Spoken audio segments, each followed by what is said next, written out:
Hello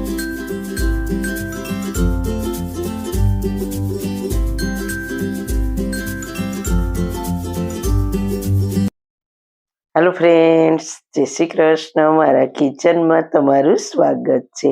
આજે આપણે બનાવીશું બહુ સોફ્ટ અને મોંમાં મૂકતા જ ઓગળી જાય તેવી બેસન મિલ્ક કેક.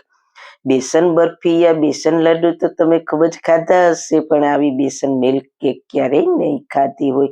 ફક્ત 4 જ સામગ્રીથી બનાવીશું, અને એ પણ એકદમ સહેલી રીતે.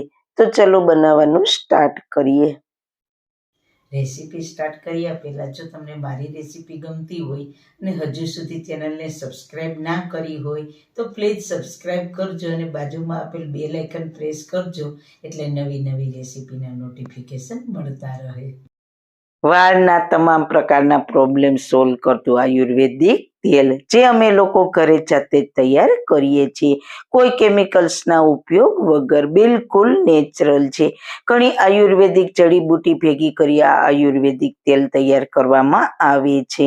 જો તમારે ખરીદવું હોય તો તેના ઓર્ડર અમે લઈએ છીએ.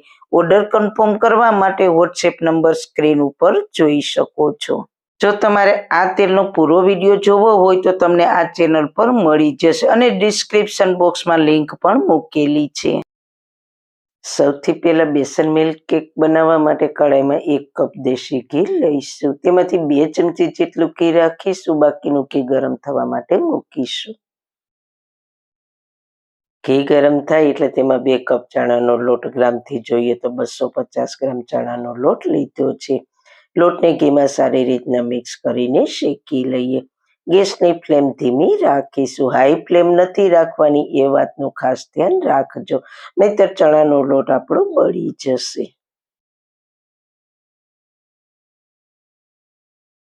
મને ઘી થોડું ઓછું લાગે છે, તો આપણે જે ઘી રાખ્યું હતું તે નાખીશું અને ઘીને સારી રીતના મિક્સ કરી દઈએ. લોટને મેં 7 થી 8 મિનિટ ગેસની ધીમી આંચ પર શેક્યો છે. 2 કપ બેસનની સામે 1 કપ ઘી લીધું છે. જેમ જેમ લોટ શેકાશે તેમ તેમ લોટમાંથી ઘી રિલીઝ થવા લાગશે. પહેલા આપણે લોટ ડ્રાય લાગે, પણ જેમ લોટ શેકાશે એટલે લોટમાંથી ઘી રિલીઝ થવા લાગશે. તમે જોઈ શકો છો લોટ આપણો સરસ શેકાઈ ગયો છે, પતલો પણ થઈ ગયો છે. મેં તમને આગળ કીધું હતું જ ને કે ઘી રિલીઝ થશે.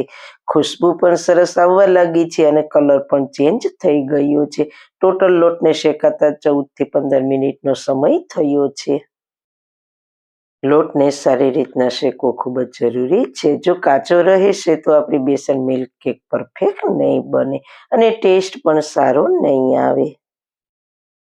હવે ગેસની ફ્લેમ બંધ કરીને તેમાં 1 કપ મિલ્ક પાવડર એડ કરીશું. વજનથી જોઈએ તો 125 ગ્રામ છે. આપણે આમાં મિલ્ક પાવડર એડ કર્યો છે એટલે તેને આપણે બેસન મિલ્ક કેક કહીએ છીએ. મિલ્ક પાવડરથી આ રેસીપીમાં સરસ ક્રીમીનેસ આવશે, એટલે આપણે ખાશું ને તો એટલી સોફ્ટ બનશે ને કે મોંમાં મૂકતા જ ઓગળી જશે. આ સ્ટેજ ઉપર તમને એવું થશે કે આ તો ડ્રાય લાગે છે. બિલકુલ ચિંતા કરવાની જરૂર નથી. આપણે ચાસણી ઉમેરીશું એટલે બિલકુલ સોફ્ટ ને નરમ થઈ જશે. તમે જોઈ શકો છો મેં સારી રીતના મિક્સ કરી લીધું છે અને ગેસની ફ્લેમ પણ બંધ જ છે. આને આપણે સાઈડ પર રાખી દઈએ.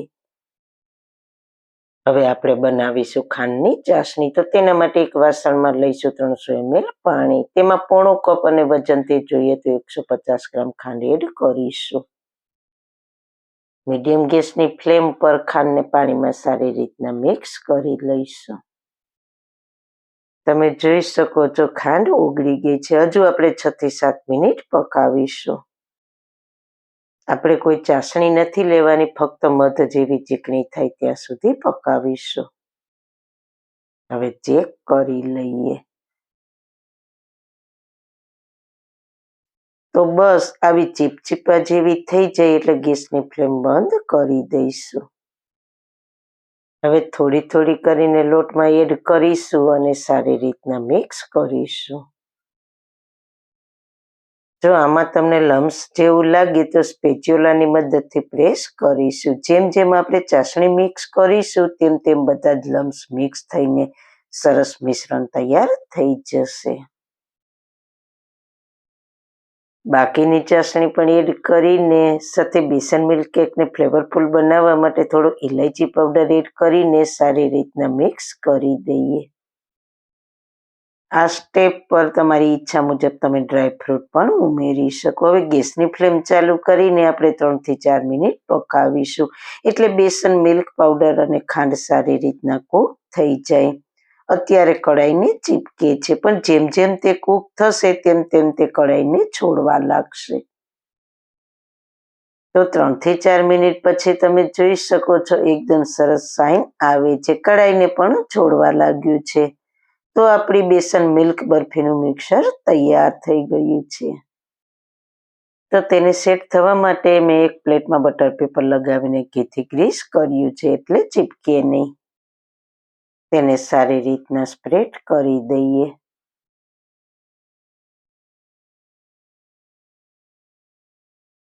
ઉપરથી તમને મનપસંદ ડ્રાયફ્રૂટથી સજાવીશું. તમે ચાહો તો આ જ રીતના પ્લેન પણ રાખી શકો, પણ ડ્રાયફ્રૂટથી દેખાવ સરસ આવશે.